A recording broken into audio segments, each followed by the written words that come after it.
TitleMatchNetwork.com. You defeated Bobby Duncum Sr. and Blackjack Lanza to win the AWA tag titles. I believe it was in '77, and then you guys feuded with them in a series of rematches. Memories of that feud?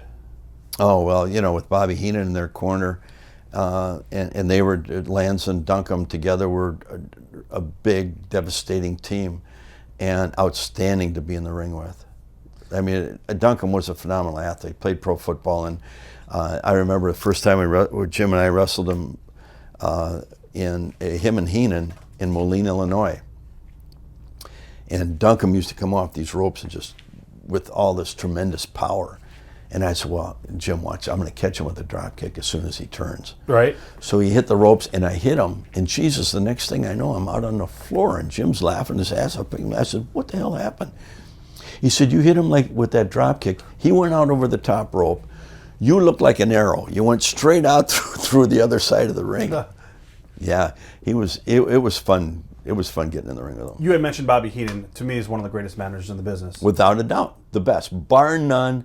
Bobby had, he's one of the few managers, most managers knew how to get themselves over. Yeah. Bobby got himself over, he got his team over, and he got the team they were working against, or the individual they were working against. He was phenomenal. Nobody better or quicker witted than Bobby Heenan, bar none. What did he mean to the AWA business? He was phenomenal. I mean, he added the spark to Bockwinkel and Ray. Ray wasn't a great interviewer.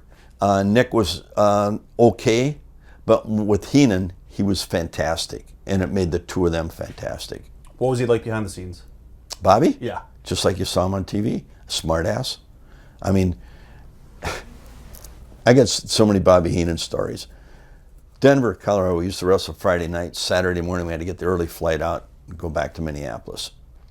Bobby would have Nick and Ray, he'd get to the airport and they'd get him out of the cab, and they'd have a wheelchair for him. Right. They'd wheel him down so he could get on the plane first. A lot of times he'd get first class. But Denver, he liked to sit in the back. So he'd get on the plane first, he'd go in and do his thing in the men's room, and then he'd lock the doors. And it was a breakfast flight, an hour and 45 minutes from Denver to Minneapolis. So you'd see people turning around and looking and wanting to get up, and people lined up and nobody could get back there. And then they'd have the breakfast, everybody sit down, they'd have their coffee. People were turning around. And Bobby, when the time was right, when the stewardess was right in front of him, he'd get up and go in the bathroom again. He'd let Nick and whoever else was back there get in the bathroom, and he'd come out and he'd lock the doors again.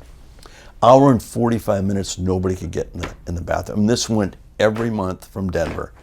That is awesome. Yeah. You'd see people run off that plane, flying for the bathrooms.